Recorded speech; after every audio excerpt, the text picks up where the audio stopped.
Hey guys, hello and welcome to exam Gyan Mantra. दोस्तों, आज हम लोग ग्राम समाज विकास और ग्रामीण जानकारी क्लास में ग्राम पंचायत की बैठकों को कवर करेंगे। पिछली वीडियो में हम लोग दोस्तों कवर कर चुके हैं बेहद इंपॉर्टेंट टॉपिक ग्राम पंचायत को। साथ ही साथ दोस्तों एक बार रिवीजन भी इसका कर लेते हैं कि पिछली क्लासेस में हम लोग क्या कवर कर चुके हैं। तो दोस्तों हम लोग पंचायती राज व्यवस्था स्टार्ट कर चुके थे, ठीक है। शुरू से थोड़ा इसका रिवीजन कर लेते हैं। पंचायती राज व्यवस्था हम लोगों ने स्टार्ट किया था। समितियां भी हम लोग पूरी कवर कर चुके हैं। कौन कौन सी समिति कवर कर चुके हैं? बलवंत राय मेहता समिति सबसे पहले त्रिस्तरीय पंचायती राज व्यवस्था की इन्होंने बोला था ना, इन्होंने नींव डाली थी। और साथ ही साथ भारत की पहली पंचायत व्यवस्था कहाँ लागू हुई थी? तो राजस्थान राज्य में लागू हुई थी। प्रधानमंत्री कौन थे उस समय? प्रधानमंत्री थे पंडित जवाहरलाल नेहरू। साथ ही साथ जो दूसरी भारत की पंचायती राज व्यवस्था थी लागू कहाँ हुई थी? तो आंध्र प्रदेश में, ठीक है। साथ ही साथ आंध्र प्रदेश का ज़िला कौन सा था? शाहदनगर ज़िला था आंध्र प्रदेश का, है ना। पढ़ चुके हैं ना हम लोग ये 10 अक्टूबर 1959 को। साथ ही साथ दोस्तों बलवंत राय मेहता को पंचायती राज का जनक भी कहा जाता है, ये भी हम लोग पढ़ चुके हैं। अशोक मेहता समिति भी कवर करी थी हम लोगों ने। पीवी के राय समिति कवर करी थी दोस्तों। साथ ही साथ लक्ष्मी सिंघवी समिति। उत्तर प्रदेश की पूरी पंचायती राज व्यवस्था हम लोग पढ़ चुके हैं। साथ ही साथ पिछली क्लास में दोस्तों हम लोगों ने ग्राम पंचायत कवर की थी।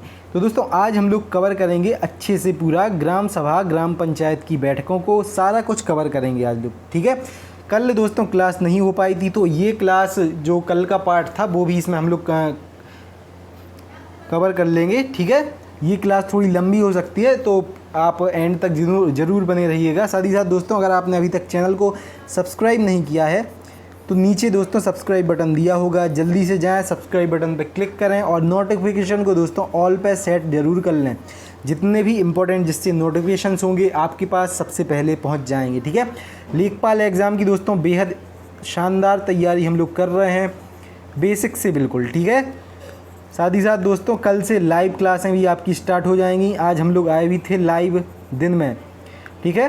तो कल से लाइव भी स्टार्ट हो जाएगा आपके लिए। सारे लोग लाइव क्लासेस को कवर ज़रूर करेंगे। हम लोग जो बेस्ट एमसीक्यूज़ रहेंगे ना, बेस्ट एमसीक्यूज़ को दोस्तों लाइव क्लासेस में पूरा कवर करेंगे, ठीक है। चलिए वीडियो शुरू करते हैं दोस्तों आज की। और सबसे पहले देखते हैं ग्राम पंचायत की बैठक को।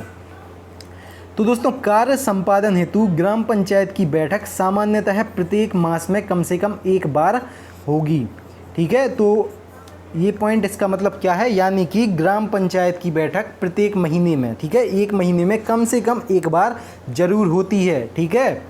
साथ ही साथ दोस्तों दो लगातार बैठकों के बीच 2 मास से अधिक का अंतर नहीं होगा, ठीक है। 2 लगातार बैठकों के बीच 2 मास से अधिक का अंतर नहीं होना चाहिए। जो ग्राम पंचायत की बैठकें होती हैं ना, इसमें 2 लगातार बैठकों के बीच 2 मास से अधिक का अंतर नहीं होना चाहिए, यानी कि प्रत्येक 2 माह में बैठक जरूर करवा लेनी चाहिए। अगला इंपॉर्टेंट क्वेश्चन दोस्तों, मोस्ट इंपॉर्टेंट इस पे लगा है टिक, यानी कि बहुत ज़्यादा इंपॉर्टेंट है ये। चलिए इसको देखते हैं। किसी ग्राम पंचायत की प्रथम बैठक उस ग्राम पंचायत के गठन के 30 दिन के भीतर हो जाना अनिवार्य है। यानी कि जो ग्राम पंचायत का जब गठन हो जाता है उसके 30 दिन के अंदर ग्राम पंचायत की प्रथम बैठक होना बिल्कुल अनिवार्य है, ठीक है। अगर आपसे पेपर में पूछा जाए कि ग्राम पंचायत की प्रथम बैठक ग्राम पंचायत के गठन के कितने दिन के भीतर अनिवार्य है, तो क्या बताएंगे? 30 दिन के भीतर अनिवार्य है, ठीक है। कितने दिन के भीतर? 30 दिन के भीतर। क्लियर। चलिए आगे देखें। तो ग्राम सभा की बैठक, इसको देखते हैं दोस्तों। प्रत्येक ग्राम सभा की प्रतिवर्ष 2 सामान्य बैठकें होती हैं। सामान्य बैठकें कितनी होती हैं? 2 सामान्य बैठकें होती हैं प्रत्येक ग्राम सभा की। बेहद इंपॉर्टेंट क्वेश्चन। चलिए इसको आगे देखें। एक बैठक होती है दोस्तों खरीफ की फसल कटने के बाद। कब होती है? खरीफ की फसल कटने के बाद। खरीफ वो सीज़न कहलाता है दोस्तों जब वर्षा ऋतु हमारी प्रारंभ होती है ना, तो उसके स्टार्टिंग के बाद जब बारिश होती है तो जो फसलें बोई जाती हैं उन्हें क्या कहा जाता है? उन्हें कहा जाता है खरीफ की फसल, ठीक है। और जो फसलें ठंडों में बोई जाती हैं उन्हें क्या कहा जाता है? उन्हें कहा जाता है रबी की फसल। जैसे गेहूँ है ना, गेहूँ, चना, मटर, जो एग्रीकल्चर वाला सेक्शन होगा दोस्तों, ये सब हम लोग उसमें कवर करेंगे। थोड़ा मैं आपको यहाँ बता रहा हूँ। जो बरसात में, जो वर्षा ऋतु होती है, उस सीज़न में जो फसलें बोई जाती हैं उन्हें खरीफ की फसलें कहते हैं। जो ठंडों में बोई जाती हैं उन्हें रबी की फसलें कहते हैं। और जो गर्मियों में उगाई जाती हैं, ठीक है, उन्हें क्या कहते हैं? उन्हें कहते हैं जायद। ठीक है, अपने जो सीज़न होते हैं 3 रूप में ऐसे ही डिवाइड होते हैं, खरीफ, ठीक है, खरीफ, रबी और जायद। क्लियर? खरीफ हो गया अपना वर्षा ऋतु का टाइम, रबी हो गया अपना सर्दियों का टाइम, और गर्मियों का टाइम, गर्मियों का सीज़न, जायद। क्लियर है ना इतना? बिल्कुल। एग्रीकल्चर वाले सेक्शन में हम लोग पूरा सब कुछ कवर करेंगे, बिल्कुल भी टेंशन ना लें। एक भी पॉइंट आपका एग्रीकल्चर से नहीं छूटेगा। सारी फसलें, प्रजातियां वगैरह सब कुछ, कीटनाशी, जितना भी एग्रीकल्चर से बेसिक हो सकता है सारा कुछ हम लोग कवर करेंगे। ठीक है, चलिए। तो एक बैठक होती है खरीफ की फसल कटने के बाद, यानी जो वर्षा ऋतु में फसल बोई जाएगी, जब वो कटेगी तो एक बैठक तब होगी। साथ ही साथ एक बैठक होती है दोस्तों रबी की फसल कटने के बाद। बेसिकली रबी की फसल कब कटती है? मार्च अप्रैल के मध्य में। ठीक है, कब कटती है? मार्च अप्रैल में। तो एक बैठक होती है अपनी मार्च अप्रैल में, और एक होती है अपनी, ये होती होगी दोस्तों सितंबर, अक्टूबर, नवंबर के बाद। दोस्तों जो अपनी खरीफ की है ना, ये बैठक कब होती होगी? ये होती होगी अक्टूबर नवंबर के बाद। और जो अपनी रबी की बैठक है ये होती है अपनी मार्च अप्रैल में। इतना क्लियर? ये रबी, खरीफ और जायद, ये ज़रूर आप लोग याद कर लें, बहुत ज़्यादा इंपॉर्टेंट हैं। जो लोग एग्रीकल्चर से, मतलब मैंने तो बीएससी अपनी एग्रीकल्चर से ही कंप्लीट की है, तो ये एग्रीकल्चर वाला सेक्शन पूरा मेरा अच्छा है। ठीक है, ये सब आप ज़रूर कवर कर लें। ये क्वेश्चन पूछे जा सकते हैं, ऐसे क्वेश्चन पूछे जाएंगे कि जो फसलें दी होंगी वो पूछ लेंगे कि इनमें खरीफ की कौन सी फसल है। ठीक है, अगर वो पूछ लेंगे कि इनमें रबी की कौन सी फसल है, साथ ही साथ वो पूछ लेंगे इनमें जायद की कौन सी फसल है, तो आप तो बता दोगे ना। जो फसलें बेसिकली आपकी वर्षा ऋतु में बोई जाती हैं वो आपकी खरीफ की होती हैं, जो आपकी सर्दियों में बोई जाती हैं, ठीक है, वो रबी की होती हैं। साथ ही साथ जो गर्मियों की फसलें होती हैं ना, वो होती हैं आपकी जायद की। ठीक है, जैसे गेहूँ वगैरह हो गए, ये कब की फसलें हैं? सर्दियों की फसलें हैं, यानी रबी की फसलें हैं। ठीक है, चलिए। एग्रीकल्चर वाले में तो अपन एक पूरा पढ़ेंगे, लेकिन थोड़ा हम लोगों ने बेसिक अभी रबी, खरीफ और ये जायद वगैरह हैं, ये थोड़ा देख लिया है। ओके, चलिए। ग्राम प्रधान को हटाने की प्रक्रिया, किस प्रकार से ग्राम प्रधान को हटाया जा सकता है? गांव का जो प्रधान होता है, ठीक है, उसको कैसे हटाया जा सकता है? पिछली वीडियो में हम लोगों ने देखा था दोस्तों कि जो मतदाता, ठीक है, बनने के लिए आयु कितनी होती है। साथ ही साथ प्रधान अगर आपको बनना है, या फिर कोई और अधिकारी, यानी कि जो चुने जाते हैं ना प्रधान या कोई पदाधिकारी। साथ ही साथ लोकसभा का आपको चुनाव लड़ने के लिए कितनी आयु होनी चाहिए आपकी, साथ ही साथ राज्यसभा के लिए।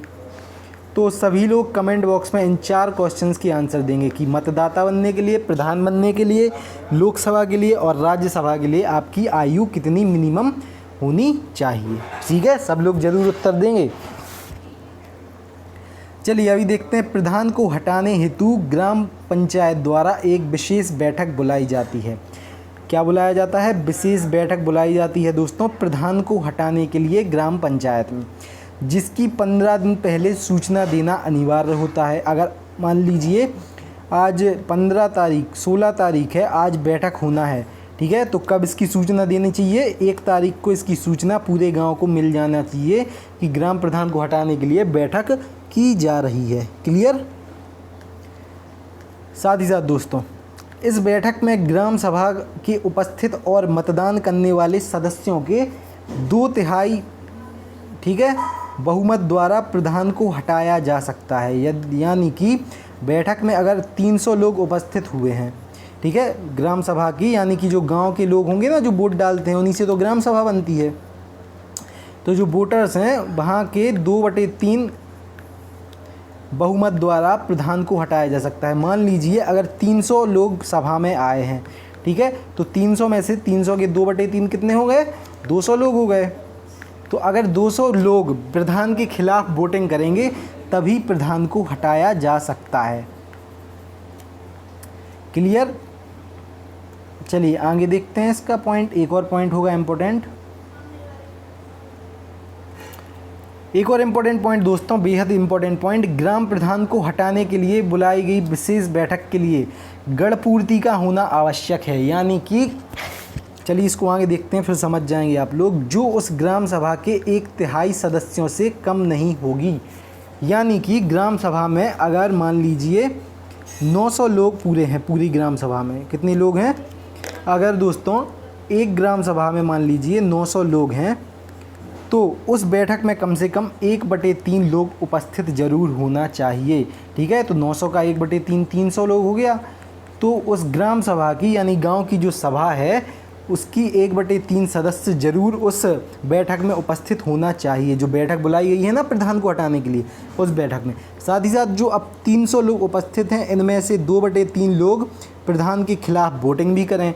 यानी कि कम से कम 200 लोग वोटिंग ज़रूर करें प्रधान के खिलाफ, तभी प्रधान को हटाया जा सकता है।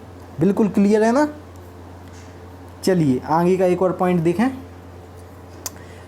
यदि बैठक में गणपूर्ति या अपेक्षित बहुमत ना होने के कारण प्रधान को हटाने हेतु पारित ना हो सके, यानी कि अगर आपका बहुमत ना मिला, यानी कि जो 300 लोग उपस्थित हुए थे उनमें से अगर 200 ने प्रधान के खिलाफ वोटिंग ना की, तो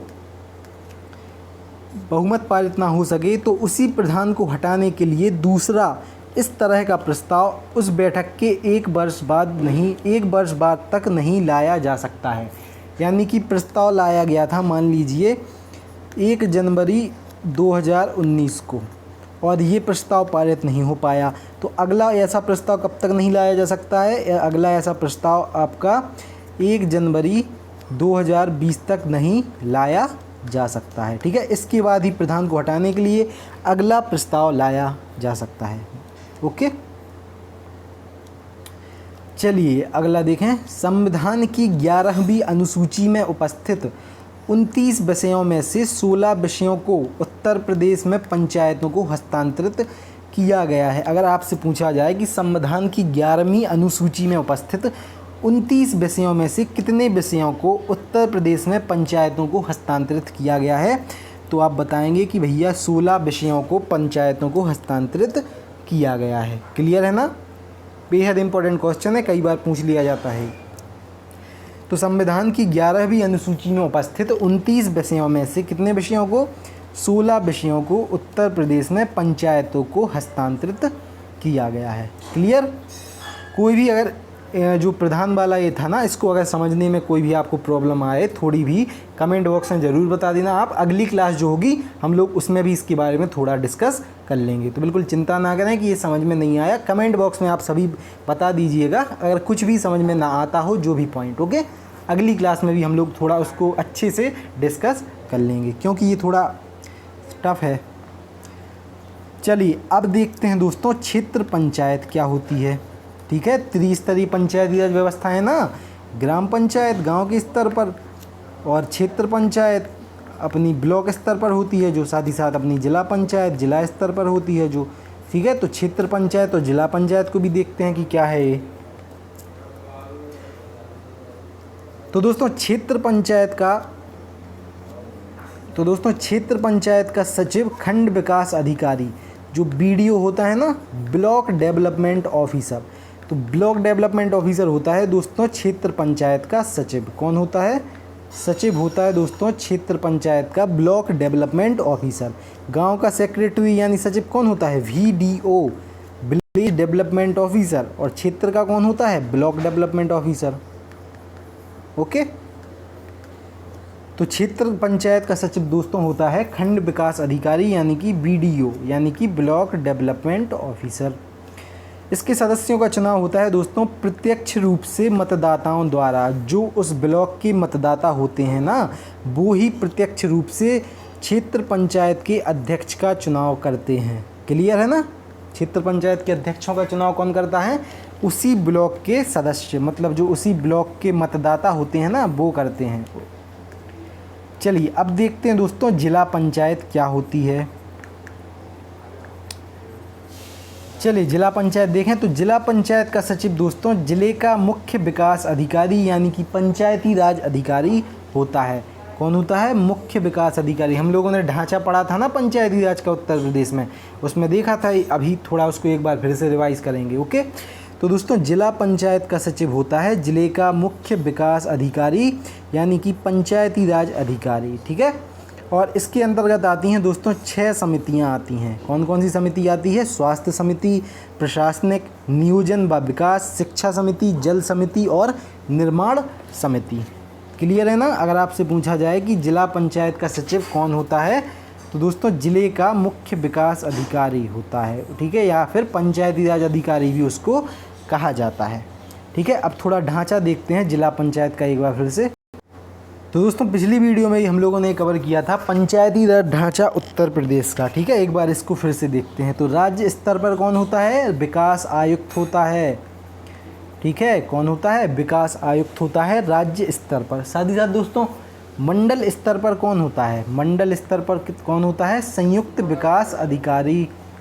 ठीक है, बात करें जिला स्तर पर कौन होता है? तो मुख्य विकास अधिकारी, जो अभी हम लोगों ने पढ़ा ना।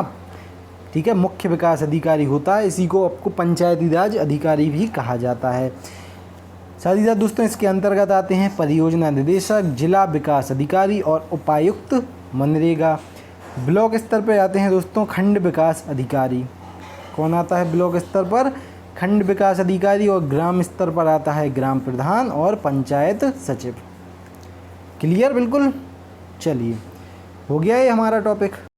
चलिए तो दोस्तों ये अपना टॉपिक कवर हो गया है पूरा। ग्राम पंचायत पूरा अपना कवर हो चुका है। इससे एक भी क्वेश्चन बाहर नहीं जाएगा। अगर ग्राम पंचायत से क्वेश्चन पूछा जाएगा तो हम लोग जो जो पढ़ चुके हैं उससे एक भी आपका क्वेश्चन बाहर नहीं जाएगा। वीडियो कैसी लगी सभी लोग कमेंट बॉक्स में ज़रूर बताएंगे। अच्छी लगी हो तो एक लाइक ज़रूर कर देना दोस्तों। साथ ही साथ लाइव क्लासेस का टाइम मैं आप सभी को अपने व्हाट्सअप ग्रुप पे और जो टेलीग्राम ग्रुप है उस पर ज़रूर बता दूंगा। तो अगर आपने अभी तक उन ग्रुप्स को ज्वाइन नहीं किया है, डिस्क्रिप्शन में जाइए, लिंक मिल जाएगी आपको उन ग्रुप्स की। ठीक है, जल्दी से ज्वाइन कर लीजिए। साथ ही साथ दोस्तों अगर आपने सारी क्लासेस को नहीं देखा है तो डिस्क्रिप्शन में प्लेलिस्ट की लिंक दी गई होगी। ठीक है, प्लेलिस्ट की लिंक दी गई होगी ग्राम समाज विकास और ग्रामीण जानकारी के नाम से। आप उसको जाइए, पूरी वीडियोस को देखिए आपकी लेखपाल के लिए। ठीक है, बेहद ज़्यादा इंपॉर्टेंट हैं दोस्तों सारी वीडियोस। ओके, मिलते हैं दोस्तों अगली वीडियो में। मैं लाइव का टाइम बता दूंगा दोस्तों, आपकी जो व्हाट्सअप ग्रुप है और जो अपना टेलीग्राम ग्रुप है। ठीक है, मैं एक और व्हाट्सअप ग्रुप क्रिएट किया है एग्ज़ाम ज्ञान मंत्रा लेखपाल 2 के नाम से। ठीक है, तो अब लेखपाल 2 की लिंक मिलेगी आपको। ठीक है, वो अभी मैंने ग्रुप बनाया है, लेखपाल 2 की लिंक मिलेगी। क्योंकि दोस्तों जो लेखपाल फर्स्ट ग्रुप है ना अपना, उस पर पूरे कैंडिडेट जो होते हैं 257 कैंडिडेट एक व्हाट्सअप ग्रुप में बनते हैं दोस्तों। तो वो पूरे कंप्लीट होने वाले हैं लगभग, इसीलिए मैंने लेखपाल 2 के नाम से एक और ग्रुप बना दिया है। तो आप उस नीचे लिंक दी गई है लेखपाल 2 ग्रुप की, आप उसको ज्वाइन जल्दी से कर लें। साथ ही साथ टेलीग्राम की आपको लिंक मिल जाएगी, तो टेलीग्राम को भी दोस्तों ज़रूर आप ज्वाइन कर लें। ओके, मिलते हैं दोस्तों अगली वीडियो में। जय हिंद, जय भारत, भारत माता की जय।